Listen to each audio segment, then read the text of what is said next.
What's up, Claude? How you doing?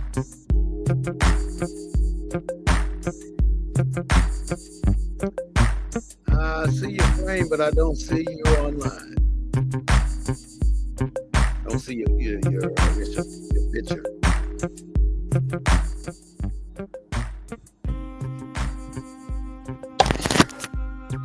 There we go. Can you hear me? Can you hear me, my brother? What about me? Can you hear me? I can hear you. You can't? Can you hear me now? I can hear you, my brother. I can't hear you. All right, I'm working on it. Testing. 1, 2, 1, 2. Can you hear me now? Can you hear me now? Test 1, 2, 3. Can you hear me now? No. I can hear you loud and clear. All right, Lima Charlie. You know, we talk that Army talk here. I opened up a little earlier today. I'm down in the Mississippi Delta, so I figured I'd come out and get some fresh air, and we'll start the broadcast off out here. But before we start, I just wanted to talk to you for a second and see how you were doing, and see if the subject matter makes sense to you about us being a racist country, or are we not a racist country? What do you think? We're not starting the show just yet, just talking in general. Well, yeah, we're in a racist country. Huh? Yes, we are in a racist country. There's no doubt. You think we're racist, man? Ain't no way America racist. This is America. I mean, you can't be found on the pillars of racism and not be racist. I mean, you can't massacre the people that were already here, and then for hundreds of years, for over 100 years, and all of them got to be racist. You set up the institutions to control those people. I don't get it. That's like saying, if you said the institutions are set up to control people. I'm trying to increase your volume. I can hear you, but it's low. Maybe it's I'm outside in the wind or something. I think that's what it might I'm be. inside. I got a filter over it. You got it on up volume. I think it's me. It's my. You hear me? Yeah, I can hear you. Yeah. It's like saying that the Texans, the Republican Party in Texas, has been in power since 95, right? Since 1995? Since 1995. And yet, we're still electing them, and they haven't come up with the solutions to the problems that they profess to have the answers to. Yet, they keep getting elected. Correct? Yeah. Like Ted Cruz, for instance, right? That ain't based on performance, is it? Mm-hmm. They keep putting Ted Cruz in there, and I don't see what he's been doing in the state of Texas. You know, is their ascension to power? Is their staying in power based on their outcome, based on their performance? They've been in power since '95. Why we still got the problems that we got in the state? Mm-hmm. I'm thinking that no matter what they do, like let's look at Ken Paxton's, for instance, right? So Ken Paxton did what he did, all that insider trading and whatever they wanted to call it, but they ended up getting acquitted for all 137 counts or whatever. And he's running for senator. Huh? He's running for senator. And then they let him go. Then he fired the people that went after him, doing the same thing Donald Trump's doing right now in the White House. So that's not racism, though. Oh, it's not racism that Hespeth can expose military secrets on an open site. That's not racism. If a black man did that, they gone. Hespeth can do it, and they dismiss it. And the black man got to go home. Black man got to go home. Well, the black general from San Antonio, he had to go home. He was more than qualified. But they let him go. In fact, he went to Trump's inaugural kissing his ass. But then look at what he did with Ukraine. He was actually punching that man in the shoulder, telling him that he gonna do what the hell he wanted him to do. I think what General he gonna get dismissed. I think what General Brown did. I respected him as being a general, but I don't think he ever should have went to that inauguration, thinking that Trump was gonna keep it. All right, so I rode through some. Like I said, the show ain't started yet. We just talking. I just rode through a few cities here in Mississippi, right? It is some beautiful black communities down here. I went through like Sunflower, Mississippi, Ruleville, where Fannie Heyman from, you know, and I saw some things that made me kind of jealous, you know, living away from the South, you know, because it was just so beautiful to see these black communities doing the things that they do. So it was really nice to see that. So it's kind of, I don't know, man. I don't know if it's a racist country or not, but that's something we're going to talk about today. And I'm hoping that we can really put some heat on this table about this hideous corpus stuff that the American public or the American government has been doing. Mm-hmm. But I want to get started somewhere with the credibility of black people in America, because every time we try and stand up and do something, it seems like we automatically get shut down. And if it's not shut down by us, our own people, it's shut down by them. And just last night, I had an individual telling me that there was a difference between a redneck, a cracker, and a hunky. And, you know, I don't know if those are would you consider those racist terms? Huh? I'm asking you, Claude. Would you consider redneck, racist, and hunky racist terms? Can you hear me? I think that's just the way. I mean, yeah. I don't think that they're racist. I don't think that language is racist. I think it's part of Americana speech. It's part of the American way, huh? Yeah, it's part of what Americans say. It's part of Americana. Mm-hmm. I think that's a weird thing that they use. It's a difference between the three. I don't get it though. But it's so much going on right now that huh?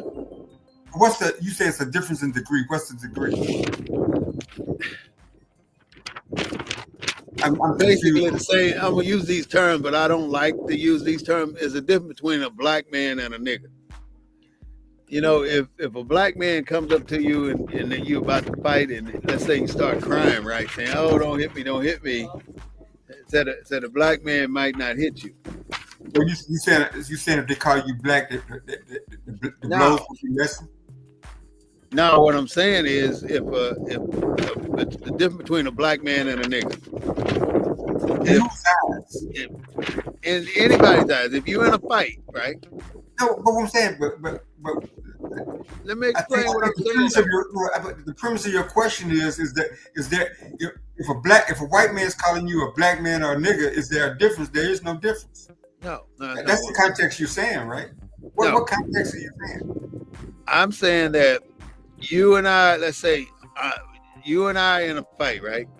It don't matter what we call it. Not against each other. We're fighting other people, and one of us is a nigga, and the other one is a black man. It doesn't matter. But yeah, in a way it does, because the black man, if the black man is going up to that fight, and they're in a fight, right? And that person he's about to fight is crying, saying, "Please don't hit me." That black man might say, "All right, don't do it again. I'm gonna let you go this time." But that nigga, he gonna hit your ass anyway. I don't know. I'm not. That don't make sense, right? No, that don't make sense. Somebody actually told me that. I wanted to put that out and see what your thoughts were on that. I was just a listening person on the wall, fly on the wall, and I heard that. But you know, black I just didn't. I don't agree with it, but I just heard it. Yeah, black people have a different nervous system. They what? I mean, I hear what you're saying. You're saying the conduct of a black man is gonna be different than the conduct of a nigga. Yeah, that's what you're saying. Mm-hmm. And I'm saying that when it comes to that cracking that they beating up on, I don't think it matters. It doesn't, because somebody getting their ass beat either way, or they in a fight, and that's what's. I mean, is the black man gonna be nicer in terms of whooping his ass? What was the argument? The black man ain't gonna try to destroy him. He's just gonna try to win the fight. You know, like in a boxing ring, you fight by the rules. But you take that boxer and put him outside on the street, and he gets in a fight, he's gonna try to fight like he's fighting in the ring, and he's gonna get hurt because he's so geared up with the rules that he's gonna follow the rules. And following the rules sometimes will get you hurt.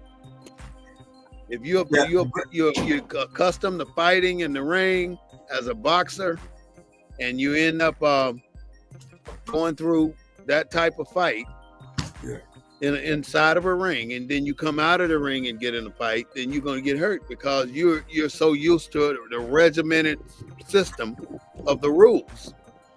So I guess the question I'm asking is, do you follow the rules, Claude? Of what? Of society. Do you follow the normal rules that's expected of you existing in our community? Do you like drive 55 miles an hour? Do you render the greeting of the day to people that you passed? Do you say thank you and you're welcome? And do you do all this stuff? Do I adhere to a lot of the American traditions that have been put upon us? Of course. Like if I was the cashier and I put your change on the counter, would you just pick it up or what? What would you do? I'd probably just pick it up. You wouldn't say anything? Well, it's never happened, but I probably would. Being from Selma, Alabama, ain't nobody ever put your change on the counter. You said if a black person put your change on the counter. No, did I say black? I didn't mean it that way. I don't recall. I don't never recall. Because I've had people put my change on the counter in San Antonio. I made them pick it up, put it in my hand. I don't recall that ever happening. Because that's unacceptable to me. And like our topic today is about racism. But you know, racism in America is also colorism. Colorism. Like the things that happened to Shirley Chisholm because she was your color did not happen to Adam Clayton Powell because he was my color, a lighter. So there's a lot of colorism in this country. So you said a dark-skinned black man and a light-skinned black man get different privileges. Yeah, you're gonna experience different types of racism. You just gave one good example. You said, well, you're a black guy from Selma, Alabama. It never happened to you. Well, you gotta throw in that colorism in there. You can't leave colorism out. And yeah, we're both black, but color matters in this country. When you look at the American Boule system, when you look at the colorism that existed, even today, when you look at the colorism that exists in our elected officials, Shirley Chisholm was your complexion, tried to run for president of the United States, and she got ostracized by Adam Clayton Powell and others who were different colors, who were a different hue, who were darker, who were lighter skinned. And that colorism still exists to this day. In the classroom, on the street, the way the police approaches us, You think it's ironic that most of the videos you see of brothers getting beat up by the police are dark-skinned brothers? You think that's just? We are probably the most diverse of any other group in this country. Why is it always the darker-skinned brothers you see under a police billy club or? In fact, always from Rodney King to Floyd. Yeah. Why you and it exists within the community. When blacks migrated from Mississippi south to California, the privileged blacks, the light-skinned blacks that had already been out in California, didn't want their embarrassment. They saw blacks from the south as an embarrassment. So before we deal with white racism, we got to deal with black colorism. Mm-hmm. We never did. Look at the leaders of our organizations. Everybody from Mark to the NAACP to the political leadership. It's a totally different color. All right, it's time for me to open up the show, so I'm gonna pull us out. And did I answer the fact that did I answer the fact that you from Mississippi and I'm from Alabama and I never got my change dumped on the counter? Say that again. Did I answer the question about being from Alabama and you being from Mississippi and I never got change dumped on the counter? Well, I got a lot going on right now, so I didn't get the question good. I said, did I answer the question? Because you framed it and you said, well, you Alabama, you never got change dumped on the counter.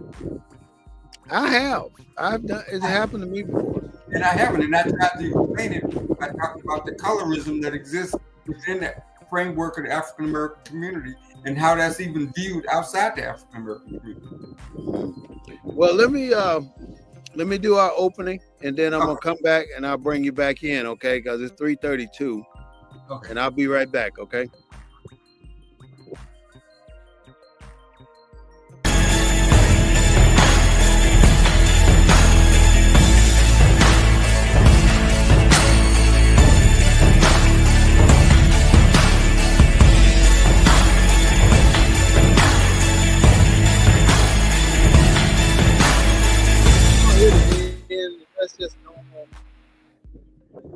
Good evening, ladies and gentlemen, brothers and sisters. This is Brother War Smith with the Black News Network, broadcasting live from a black perspective. We don't own the rights to the music, but we do own the rights to what we say. I'd like to welcome you to our show today. We starting at 3:30 p.m. and we usually go 1 hour. Today's topic is America a racist country, or is it? And we may have some pop-in guests today because, I'm down here in the Mississippi Delta, so we don't know.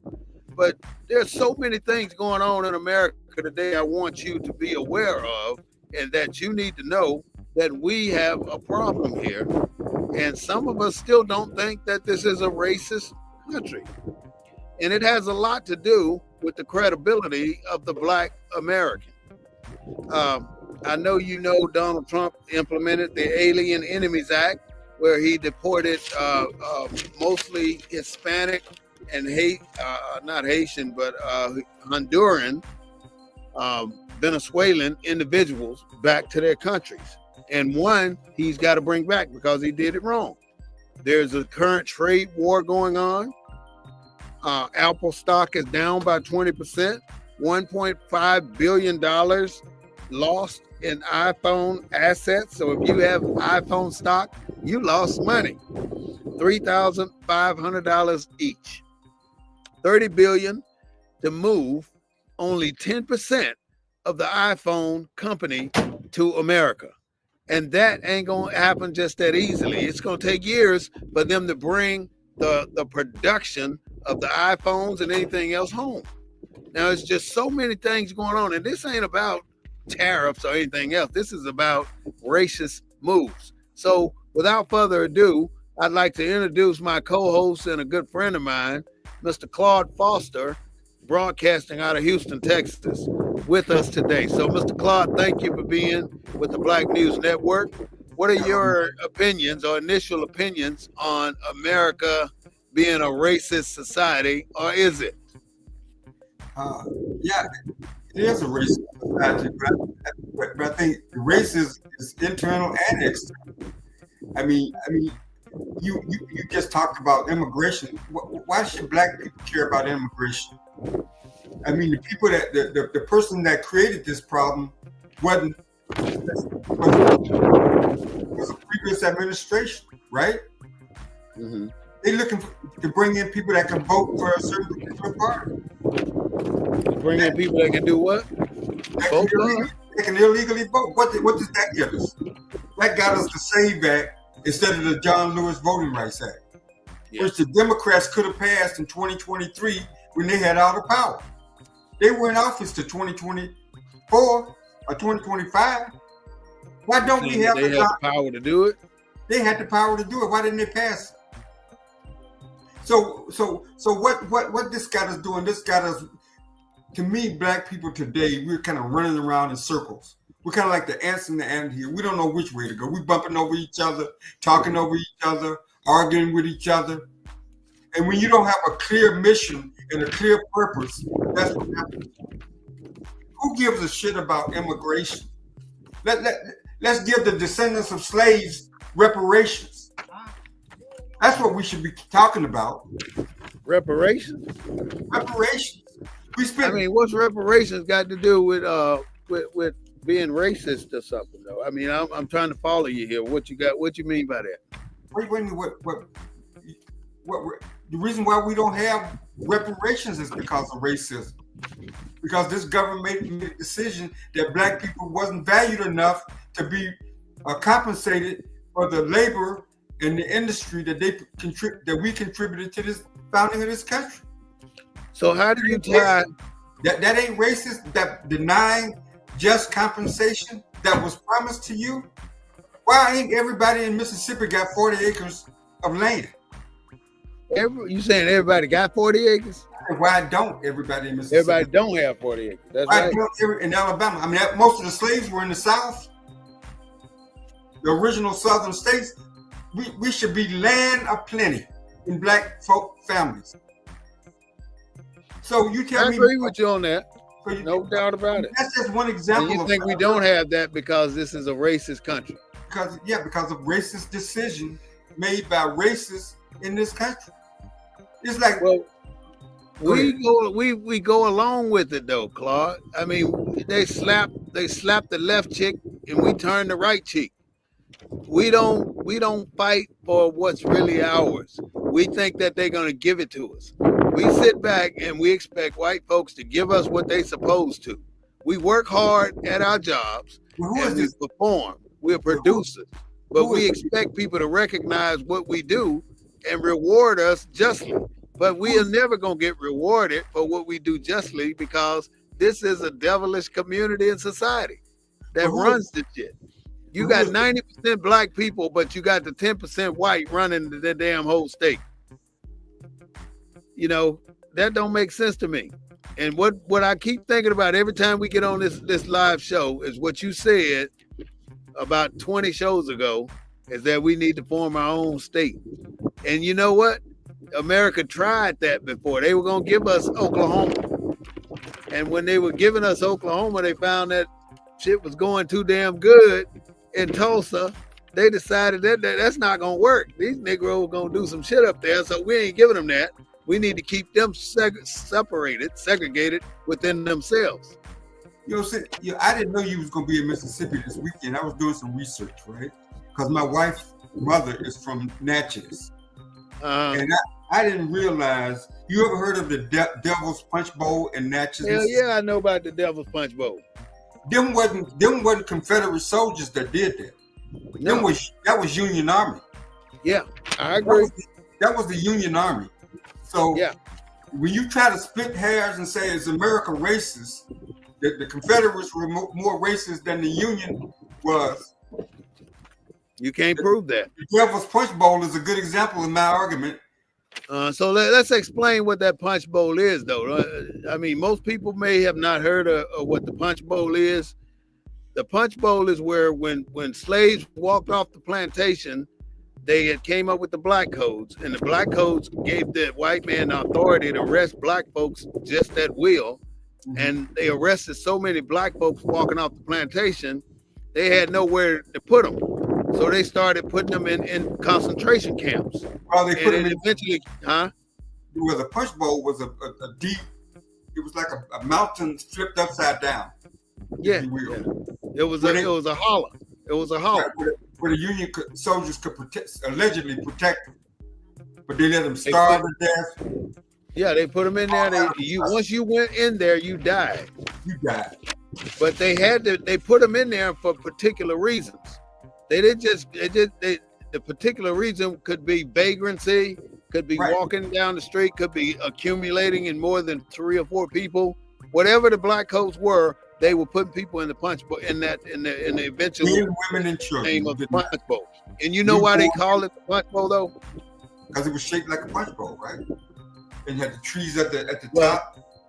They call it the punch bowl because the fruit that bared on the trees in that area came out red. And I heard that people will still not eat that fruit today. They won't eat that fruit. The peaches are red. Right. Red meat peaches. They're the sweetest peaches around. People would not eat them.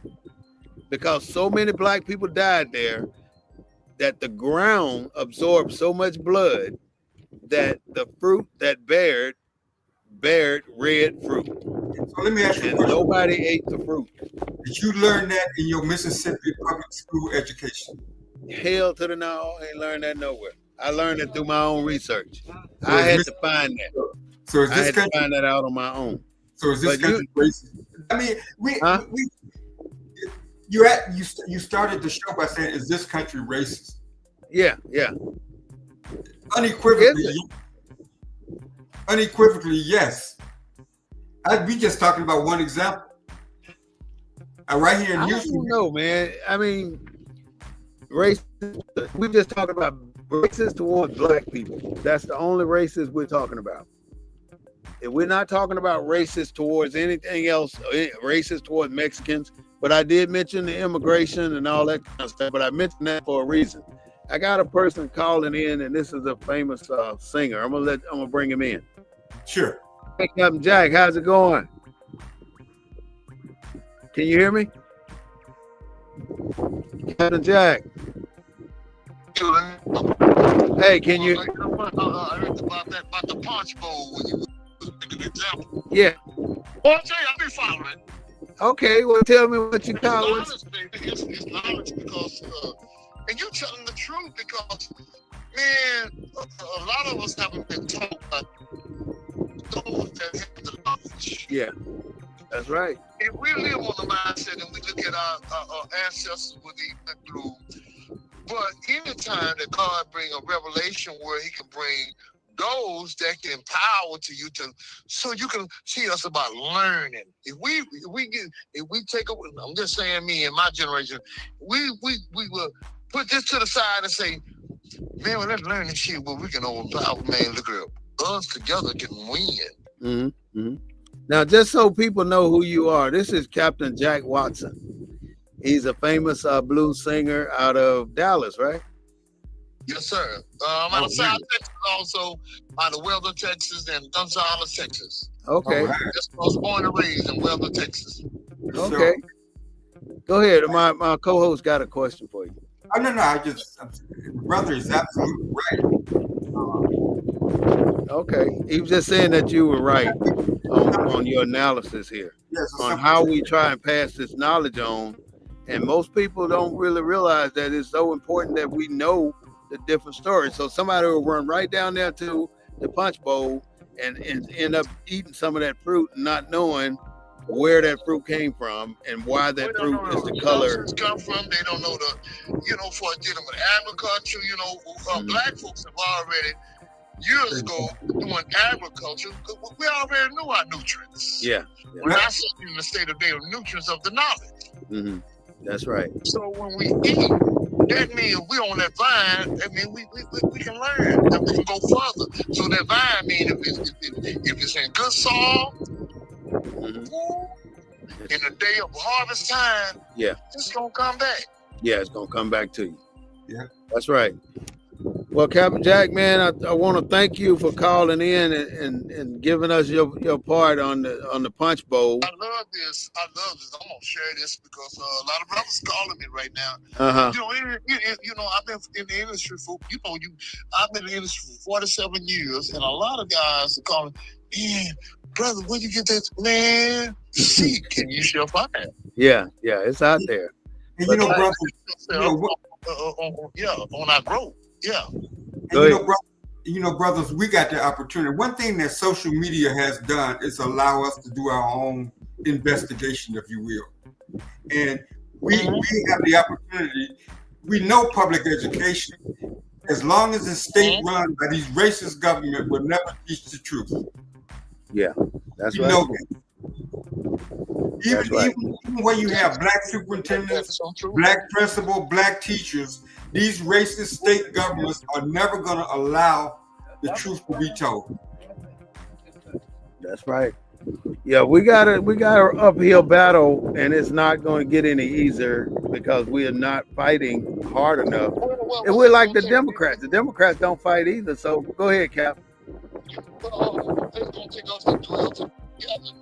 And I can share this today on my page because I interact with people all over the world, and they say, Captain Jack, man, you stay sufficient, man, because the grace of my God that I serve, that have given me into this element to understand, to not only that, to learn, to educate. This is the education what you all doing. Mm-hmm. And I give all praise to that because we perish because of lack of knowledge. Yes, you're right. Knowledge is power, and knowledge is strength. Yeah. And what can be better? We strengthen each other. It can't get no better than like that. Me to help. If you take someone like me to voice my opinion to strengthen, because I have people follow me. Mm-hmm. And they said all these years you've been you're my big brother. Man, I've been struggling. Yeah, man, it wasn't no struggle. It was a learning. Mm-hmm. It's always good though, man. It's always good, Captain Jack. Yes, sir. All right, we're gonna go back to my co-host, and I'm gonna go for my next caller. But I hear you, Captain Jack. Thank you for calling in, my brother. Yes, sir, man. Appreciate it. Iron sharpens iron. Iron sharpens iron, my brother. I like that, brother. I like that. Hey, good day. I'll talk to y'all later. All right. All right, take care, brother. Bye. All right. That's something that we got to realize, that what we do here, and I know you realize it, that's why you're here with me every Sunday. We bring knowledge to our people. And one of the biggest things that we got to focus on right now is understanding that we're working in a racist environment, and that our objective now is to circumvent this racist environment. I'll give you a good example. Mm-hmm. When we migrated to the north, right? Mm-hmm. We didn't migrate to the north because the north was non-racist. We migrated to the north because the north was less racist. We don't belong to the Democratic Party because they're racist. We belong to the Democratic Party because they're less racist. Mm-hmm. But so less does not mean all. Right. So you understand what I'm saying? So yeah, I got you. You may move from Mississippi to Texas because Texas may be less racist than Mississippi. And it's still racism either way, right? Right. I mean, racism ain't moving. I experienced something today. I ain't gonna call no names, but I'm gonna tell you what it was. This white man with 19 plus 100 acres of land, right, was asking about some $20 equipment. And I said, you gonna come and waste your time on $20 worth of equipment when you got all this shit and you ain't got sense enough to go about your damn business. You just that damn greedy. And that is so damn pathetic to me. Some people just don't understand that all these riches that God gave us on this planet is not for one or two people, or it's not for one color of people. It's for everybody that inhabits the earth. It's not for me. There's no reason why one person should be sitting on $50 billion like Elon Musk, or $1 trillion. Well, and then you're so greedy, you want more. When people describe Trump, right? Mm. When black folks that support Trump say, well, he's less racist, or he was with Al Sharpton, or he was with what's the name, and we get caught up in this. So it somehow makes you, if you're less racist, it makes you better for black people. If you're less racist? If you're less racist, you're automatically better for black people. So what we trying to figure out, Claude, I know I don't mean to cut you off or interrupt. What is it can we do? Are we operating in a racist society where we need to learn how to function better with these people? Do we need to learn how to get around the racism that they put out there for us? Now, how many black folks own a Walmart? No, give us our money. Or a Sunflower food store. No, give us our money. We should have one coherent voice. Just give us our money. I mean, the NAACP voted against reparations. Man, I'm going to drop the computer on that. What? NAACP voted against reparations as proposed by the San Francisco City Council. They opposed it. So what is reparations, though? You hear the word all the time. What do you keep talking about? What is reparations going to do for racism? Racism is permanent, man. Who gives a shit about racism? Give us our money. Just give us our money, and we can deal with the racism. That's what you're saying? I mean, what are you going to do? Go around and kill every white person in America? So you're saying we're going to deal with the racism, just give us our money? No, we don't have to deal with racism. Just give us our money, we'll deal with each other. Well, you can't get around it. You can't get past it. Yes, you can. You're going to experience it at every turn. You don't own the banks. You don't own the superstores. Give us our money and we'll own the banks. We'll own some superstores. The only super thing we got is Super Predator. That's now, because just compensation has been denied. You never got your 40 acres. You talking about giving us money? Money ain't it. Money ain't the answer, my brother. Yes, it is in America. You think money is the answer? Money is the answer in America. You gonna give it? Let's say let's imagine a world where we are no longer waiting on reparations. We got them. No, we're having. Look at a world where we got reparations. What we gonna do? We all got 150,000, or how much you say per person? That's proven. There's a formula for African American. What's the number? Give me a number. You got a number? I don't know what the number is. It's in the millions per family. No, but individual though, because ain't nobody gonna want no family reparations. Who want family reparations? I don't understand the argument. The argument is, but who want family reparations? That's the argument. Well, they figured it out in California. I forget what the number was. Don't you want individual reparations? Let me see what the number was in California. Because if they want, money ain't the answer to me. The only thing equalize, it's the answer for everybody else. Why it ain't the answer for you? Because there's more to us being equalized than money. We can have all the. Look at Jay-Z. He got plenty of money. P. Diddy got plenty of money. I mean, they doing dumb shit, but they got plenty of money. They still ain't where they should be, or it doesn't make them any different. Why do you think Jay-Z give a shit? I mean, I guess what I'm saying. Why is this? Why do we fight so hard to be equal to what? What do we want to be equal to in America? Well, we ain't trying to be equal to nothing. I'm trying to level the playing field by giving the next 10 generations an opportunity to balance themselves off with reparations. Now, reparations is to me no more property taxes per any proven descendant of African American slaves. No more taxes per this proven descendant of African American slaves. No more car registration. No more driver's license. No more any expense that you got to pay to enhance the state or the federal government. You are exempt. Okay, let's pick a state where that can happen at. Tell me a state where you think they passed those kind of laws. There ain't one. But I'll tell you one that we could take. We could take over Oklahoma. Oklahoma got more black people than any other state. Oklahoma don't have more black people than any other state. All right, so who do you think got more black people than Oklahoma? Mississippi. No. Mississippi got more black people than any other state. Texas got the most black people than any other state. Uh-huh. Oklahoma don't have more black people than any other state. Well, I said Oklahoma because if you want to count the Native Americans as African Americans, you may have. Well, the Native Americans are African Americans. African American is not a nationality. Native American is not a nationality, and I stick on that. I mean, brother. But if you want to stay within the construct of America, America's construct, let's deal with the 13 colonies that expanded into 50 states. That's what I'm talking about. I'm saying equality within those 50. I'm saying that money don't make the difference though. You give some of these descendants of slaves $1 million. How long is it gonna last? Well, that's up to the.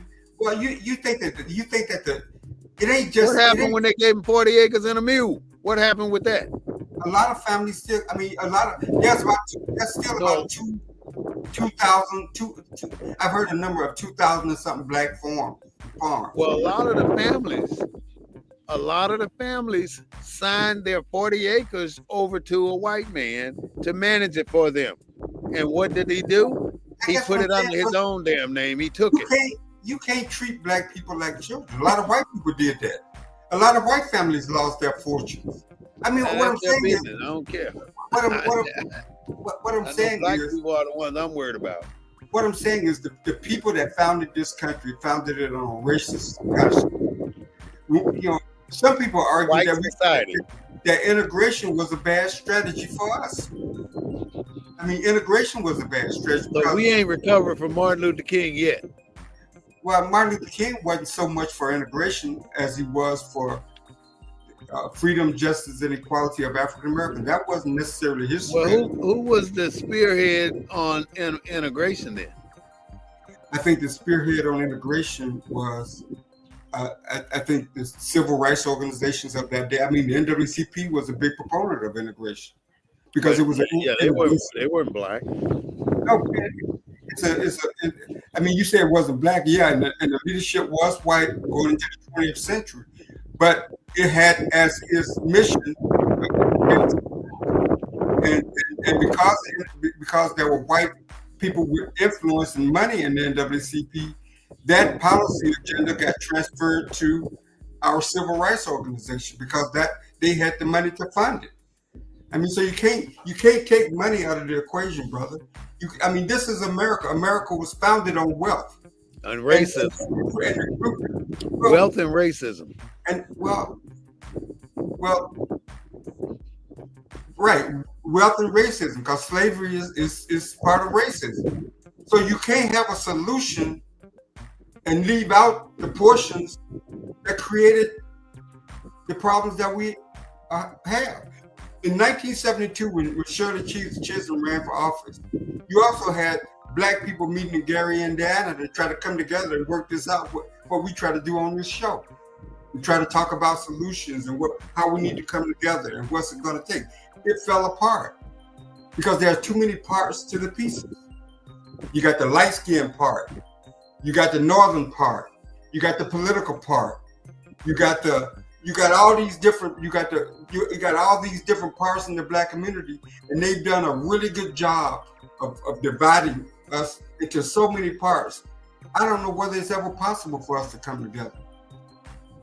We keep talking about joining together. Huh? Go ahead. What was that book again? Well, Brad Scarface Jordan. Hold it up so we can see what it is. You know Brad Jordan. You get a good look at it. The rapper. Brad Jordan. Rapper. Okay. He ran for city council. He really represented the people at the bottom of the well. Scarface, that's who that is. You know Scarface. Mm-hmm. I know the movie. No, he ran for Houston City Council District D and lost to a very light-skinned Oh, is he the one being sued right now by Jay-Z? Oh, I don't know whether I haven't been following. I mean, Yeah, he lost there. He ran for governor. He lost. He ran for city councilor. He lost. I ran. Oh, you got him to sign your book? Yeah, because we ran this campaign. Oh, okay. City council. Okay. But he lost to a very middle class African American female, light skinned, a Spelman graduate. You know, all that kind of credentials. He lost to her. He made the runoff, but you can't get enough of the grassroots element. The people that we try to talk to, the people that Chuck try to talk to, they won't come out and vote. So he lost. He would have been a better representative of Black advancement on the council. I'm not saying that the current council member isn't, but she represents that the NAACP, that class of Black folks that they see us, they see them, but they don't hear them.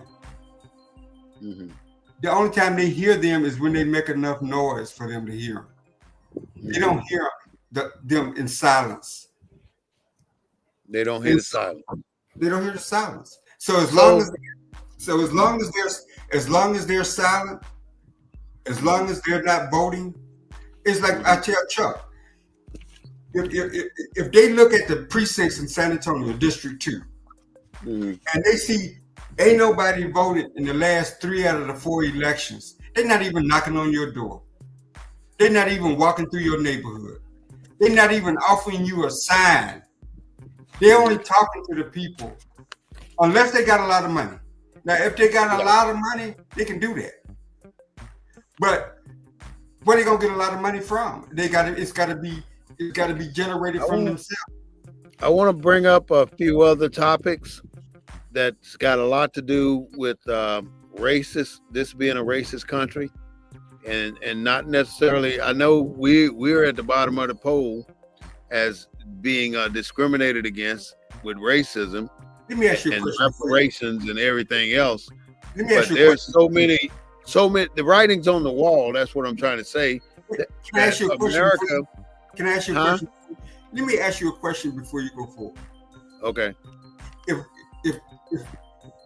on the racism question, if America is not a racist country, why have so many books been written about racism? Even I wrote a book about racism. I mean, if racism leave the dirt in the cotton field. If America is not a racist country, why are there so many books? I've got shelves full of them. Yeah, man. About racism. It is unbelievable how many books we can find out there about racism, and then have the audacity to say that. Go to Amazon and type in racism. It's probably 10,000 books, if not more. 10 million. We don't want to. I don't want to go there, but you're right. It's a lot of books on racism. But some of the things I wanted to bring up was the DOGE, the Department of Government Efficiency. Right. Dog-E. That's what it's really a doggy. Okay, dog. They have sick the doggy on. We had a saying in the NAACP. American system, huh? We had a saying in the NAACP. Nelson P. Rivers III was the operations czar for the NAACP. And he said the NAACP was like the big dog, the big dodge, the big dog. The big said, dog, POGE.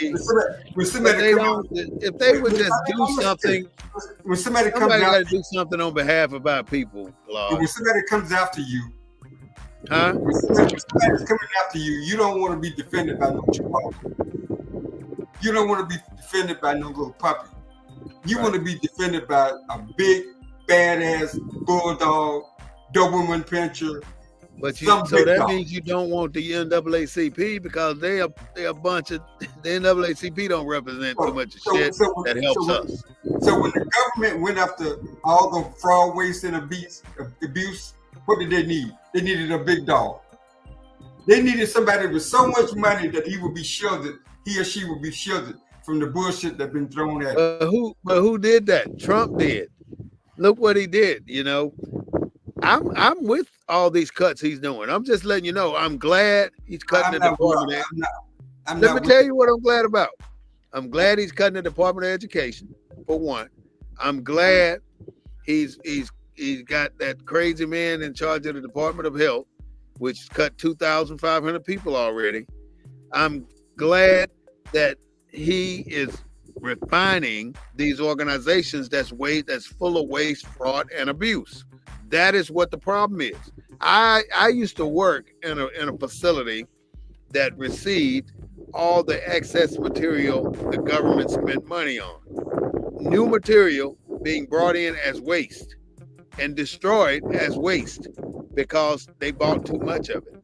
Can you imagine what happened when Bill Clinton became president and went from 1 million people on active duty military to less than 385,000? That's over 500,000 rifles for the soldiers. That's over 100,000 plus vehicles. That's 50,000 tanks. You could just imagine the amount of equipment that our taxpayer money got spent on. So now Trump is in office and he's trimming the fat. The fat is so bad right now, even in the VA. You go in there for an appointment, you got 9 people standing around doing nothing and one person trying to get you in for an appointment, and then you got to wait 4 hours to get to see a damn provider that ain't doing shit for you when you go in there to see him. That's the problem. That's why I think the Doge is here at the right particular time. They're doing the right particular thing, and they're trimming all that bullshit that the government's doing that's taking our money and putting it in people's pocket. Now, people say that's affecting black people.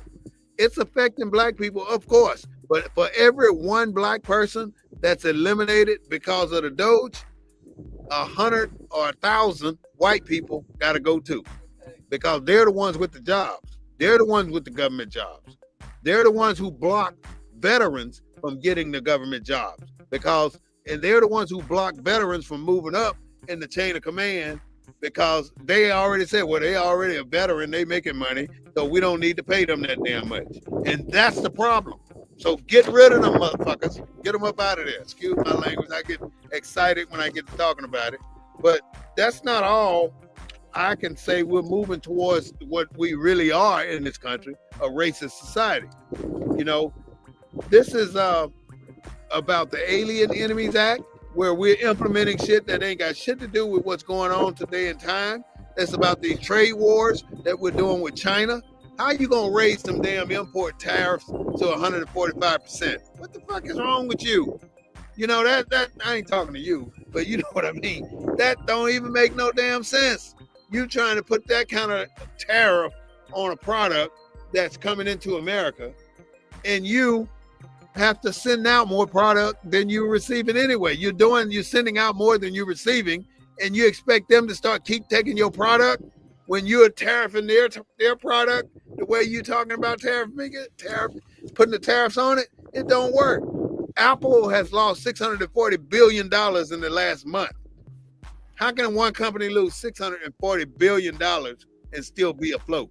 And we lose $500, we damn near got to go file bankruptcy. Something's wrong with what they're doing here, and we are just the guinea pigs in the bottom of the barrel. I don't give a damn if we making 500,000. We're still in the bottom of the barrel. That ain't no damn money. You got people that's working for the government walking away with millions of dollars because they've been in there 20, 25 years and have sucked the damn well dry. And they ain't let nobody come in that deserves to be there. That's our problem. And it's going to stay that way because we don't have anybody representing our people in Washington. Nobody. You looking at Cory Booker? Cory Booker ain't doing shit for us.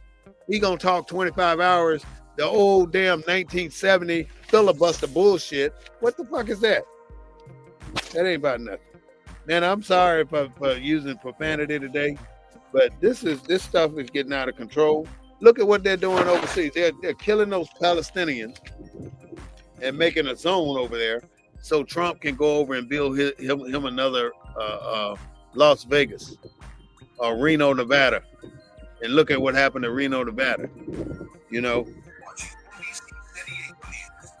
I'm just a little upset about what's happening with our Well, organization. the only thing I would say, but African Americans are the last hired and first fired. Absolutely. A lot of the black middle class comes from government. I mean, I got family up there in Washington D.C. and Virginia that owns their upper middle class status to government work, military. That ain't even a real thing. But what I'm saying is, I think Doge is. I think the impact of firing on African Americans is going to be a greater impact than firing the whites that used to work over at U.S.A. and those kind of institutions. You think more black people gonna get fired? Well, yeah, because I mean, when you look at corporate America, there are very few black people in corporate America. Once you get past the public relations jobs and the out front jobs, there are very few blacks in corporate America. Right. One place where we do find executive level jobs is in government. Right. And Dodge is really hurting those, and it's not just the people that they're talking firing. One or two people. No, it's generational. The kids.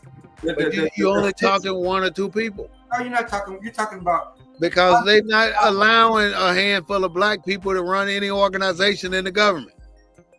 There's no organization in the government that's ran by black people. I'm just saying that those cuts, those government cuts, are falling disproportionately on the backs of people that look like you. That's and me. What they want you to believe, brother. But it can't be that. The numbers speak for themselves, bro. Well, I don't know the numbers, but I do know for every one black, there's at least 15 to 100 whites getting fired. I say disproportionate. Hell, that's 300-some million white folks in this country. Mm-hmm. Only 40-some million. There's 40 million black. There's 40 million African American black people, right? Right. Approximately 40 million, right? And I'm saying that disproportionately those Dodge cuts. How many white folks here? 300-some million, probably 300-some million, right? No, it's only 240 million here. So approximately at least 135 million white folks. No, it's 360-something million. 360-some million white people? They're not all white because the census counts everybody. You count them at, if you are Scottish, you're still white. No, I'm just saying. If you're from Amsterdam, if you're German, you're still white. No, right? I'm saying that the census counts everybody. If you're what's that Melania Trump lady, you're still white. But the census allows you to declare who you are. But the thing is, they're white people. Well, yeah, but that's not the debate. What I'm saying is that the Dodge cuts in the federal bureaucracy falls disproportionately on people of color because we're the ones. We're gonna suffer just like they are, but they are going to suffer more. I guarantee you. Just like they think that you can do what they've done to us and it not affect them, it affects them too. First of all, they're not cutting. You don't see them cutting federal buildings in Des Moines, Iowa, and Jackson, Mississippi. They're cutting federal jobs where there are black people at in D.C. and Virginia. I look at it this way, Claude. On a plantation, right? Let's say you got 500 slaves. You can kill 100 slaves and nobody will say a word. Nobody will notice, right? But you kill that one plantation owner, then the whole state knows about it. No, I mean, yeah, but you're stating the obvious. All I'm saying is that Doge cuts will disproportionately impact black Americans in executive level jobs. That's all I'm saying. More. It's going to disproportionately impact blacks. So you think the objective is to get black people out of government? Yeah. I don't think it's got anything to do with black. I think they're just victims of circumstances. They're victim of circumstances. It's all about the white folks. They running this shit and they want their own people, their own kind in the particular places. But regardless of the motive, regardless of the motive, I'm saying that the Dodge firing of federal employees is going to have a disparate impact on African Americans. But look at who they put in office, man. Look at the Secretary of Education. Look at the Secretary of Health and Administration. Yeah, but those are not federal. Those are appointments. Trump can Yeah, those are appoint appointments, but look who they appoint underneath them. but Dodge is firing all. You put a wrestling CEO as education advisor. You know, it's just so it's so unbelievable. I mean, Who our country is being ran by. America has put themselves in the joke class across the world, because you got a person operating this country, and they're making this country in a way that it ain't supposed to be. Yeah. We are not taken serious nowhere around the world. We're alienating our allies. How can you jump on Canada and try and tariff the lumber that they send here, and now you got to pay $55 for a sheet of 1/8, 1/4 inch plywood? That's unheard of. You got to pay $10 for a 2x4, a stud. You know, that's unheard of. You are making it bad for the wrong people, and not the black people. White people build more houses than black people. White people have more executive positions than black people. They are the ones who will get hit the hardest. We're going to get hit, like I say all the time, but they are going to be the ones get hit harder. We'll suffer, they'll suffer more. Like I used to say when I was in the Army, right? I was an E5, and I had probably 5 white mechanics working for me. And I had a white commander. And the white commander didn't like black people. I'm going to say it the way it is. He didn't like niggers. He thought I was a nigger. So he tried to treat me like one. So I told him. Where was he from in the country? His name was Smith, Smitz. Yeah, but what part of America was he from? Being named Smith, I would think he was from Germany or somewhere. I don't know, but let me tell you what he did. What state was he from? I have no idea. Let me tell you what he said. He tried to make me work 6 days a week, 7 days a week.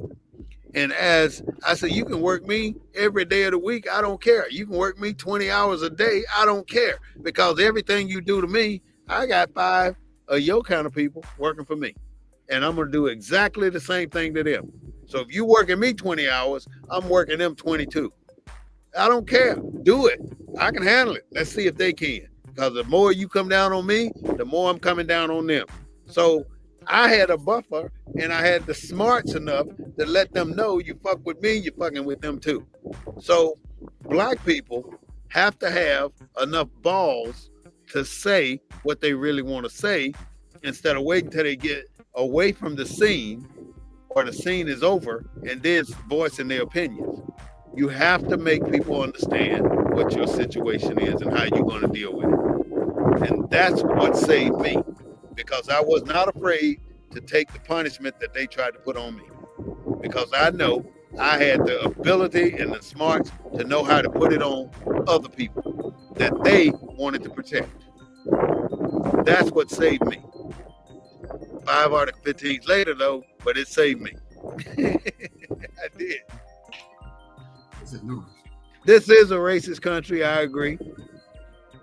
The Delta, the Mississippi Delta, is a racist section of the country, I agree.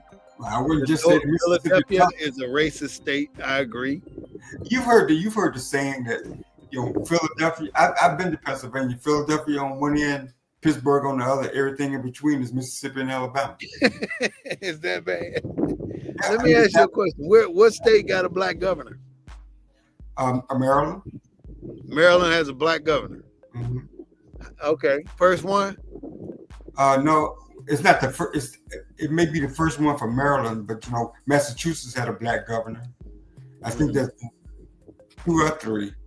Wilder from Virginia was out of this country been in existence, what, 400 years, 500 years, 600 years? I don't know. I haven't thought about it.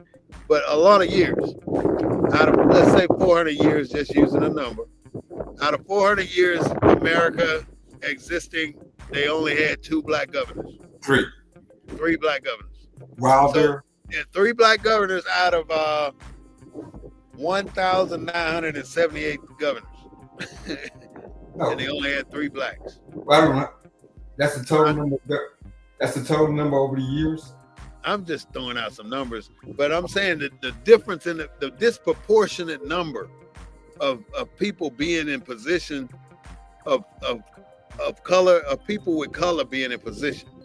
It's a disproportionate number, and it's going to always be a disproportionate number because we are not fighting for what's really ours. We accept the bullshit that they give us, and we lay down and get our damn face walked on every damn time. And that's the problem. When black people start to stand up and defend themselves to the point where you are not getting away with bullshit, then you'll survive. We're so afraid to go and get a lawyer and sue because, oh, we can't afford no lawyer. It costs too damn much. You don't know how much it costs because you ain't never went to get one. You know, put it on a payment plan. Do something other than say, well, you can't do it. Self-limitation is the death of us. We kill our own self from prosperity. We kill our own self from owning businesses. We kill our own self from getting money from banks because we don't apply because we already know that we're not going to get it. We accept the fact that they're not going to give it to us. And that's the problem. But we need to go get it anyway. Who gives a shit about a credit score? Who cares? Only people care about your credit scores are poor people. And you care about it because in order for you to get anything, you have to have a better credit score. So what do you do to negate this credit score bullshit that they put in front of you to hold you back? I don't give a damn what it is. There's a reason why you as a black person can't get ahead. And they're going to make that reason known to you. And it's a bullshit reason. I don't care. Let's say if you did a business, right? The first thing they're going to say is, well, we can't give you a contract because your paperwork is never in order. So now you get your paperwork in order, and then you go back and say, all right, my paperwork is in order. I'm ready to get a contract. Then they're going to say, well, yeah, your paperwork is in order, Mr. Smith, but now you don't have any performance history. So we can't give you a contract because you ain't got no history of performance. We don't know your performance. Okay, so you go get your performance. Now you got performance, you got your paperwork in order. Then you go back and say, give me a contract. Then they're going to say, no, we can't give you a contract right now, Mr. Smith, because you don't have this particular code on your application. So we gave it to somebody else. You're going to lose either way you look at it unless you start to fight the system. Now, when they do that, the first thing you have to do is do your research, because if you don't know the law or the rules of the game, you cannot play the game. That's the problem. We don't learn the rules. The rules are set for them and they work for us. But if we don't know them, then we can't use them. There's a loophole on every single rule they got, every one of them. And they know the loopholes. We don't pursue it deep enough to learn the loopholes. Once you learn the loopholes, you will succeed in any business that you try. Any business. Learn the loopholes. Because there are loopholes in tax, there's loophole in the comptroller's office, there's loopholes in formation of businesses, there's loopholes in the NIC codes, the North Industry codes that you have to assign. Let's say you wanted to open a business and you didn't know what you want to do. Then you get all the generic NIC codes that you can find and add them to your capability statement. And then when you go, you can apply for, I want to be the person who supply weed eater strain to the federal government. It doesn't matter. You got a NIC code that say you can do that because you're a distributor of product. You don't have to have a particular product. You want to do ink cartridges for all the printers, all the Canon printers, all the Epson printers, all the HP printers that they own in this company. It's so many ways as a business owner or an individual that you can use the systems that they have designed to defeat you to win. and then look at them and smile. It ain't a damn thing they can do about it because they wrote the rule. And that's why the rules change all the damn time. Because you get too damn smart as a black person and figure out how to get around it. So right now, the rules, you're so smart as black people that Donald Trump got put in office to wipe out all the damn rules and just get rid of y'all. Along with some of them who gonna be sacrificed just like the rest of us. That's what he's doing. He's sacrificing them while he's trying to get rid of us. It's like you got a roach in the damn corner that you're trying to kill, but you burn down the house to get rid of the roach. That's what he's doing. Burning down the damn house. And ain't shit nobody can do about it. And if they can, everybody act like they scared all the way up to the Supreme Court. Nobody wants to go against Donald Trump because they're afraid of what he knows or what he's going to do. And look how he kisses Putin's ass and he dogs the man from Ukraine. He wants to run Ukraine. He wants to own Canada. He wants to do all this shit. And people take him serious. Man, I can sit here and just run off all day about this bullshit in this country and tell you that it's a racist country by far. Where it ain't no better than Nazi Germany. Only thing different in Nazi Germany and the U.S.A. is administration. They administer racism here. Over there, they execute racism. That's the difference. That's it. I don't know. But tell me what your thoughts are. And let's get ready to close. We've been on a little over an hour. So bring it to a head, brother. Tell me what's on your mind. Well, I think I think our listeners should pay attention. Trump is attacking African American culture. He wants to get rid of the Black Smithsonian, or at least that's what's alleged. Oh, really? I haven't heard that one. Yeah. He's all out. In fact, the president of the museum, I think he just resigned of the Smithsonian, the African American Museum. Trump and DEI as it affects African Americans. I know we share a little bit of a disagreement on how the impact of DEI, but I think African Americans should know. Trump and Republicans on voting rights. They passed that SAVE Act, which basically is just going to make it more difficult for Black people in particular to vote. Now, some people would argue it was targeted toward immigrants and others, but why didn't they pass the John Lewis Act? Why do we need to SAVE Act? I think these are questions that listeners needs to be asking. Knowing about, the average Black person misunderstanding about tariffs. There are efforts by Black political leadership. I saw a video by Mark Morial talking about tariffs. So there's an attempt by Black leadership out there to educate Black folks about tariffs. We are the ones most important, because who do you think buy that cheap ass shit from China? We do. Who do you think pay $150 for a $10 sweatshirt? Or $300 for a $5 pair of sneakers? We do, because we associate Americanism with materialism, and so we are the by far one of the biggest consumers in this country. Let me ask the leaders, our maybe they can call in next week. Jasmine Crockett has gone to Congress as a firebrand. She's outspoken, and is Jasmine Crockett the next Barbara Jordan or Shirley Chisholm? I'm just curious to see what our listeners think. I'll withhold my opinion until we hear back from the listeners. So with that, I'll turn it back over to you for your ending thoughts. All right, my brother. Thank you so much, Mr. Claude. We've had a productive hour, and I'm so glad that you and I were able to discuss about this country today. And I'm sure that our audience has learned something different. And if not, please let us know on YouTube, BNN247, or even Facebook at BNN247. And if you can't find me there, you can, us there, you definitely can find us at War Smith-Bey on Facebook.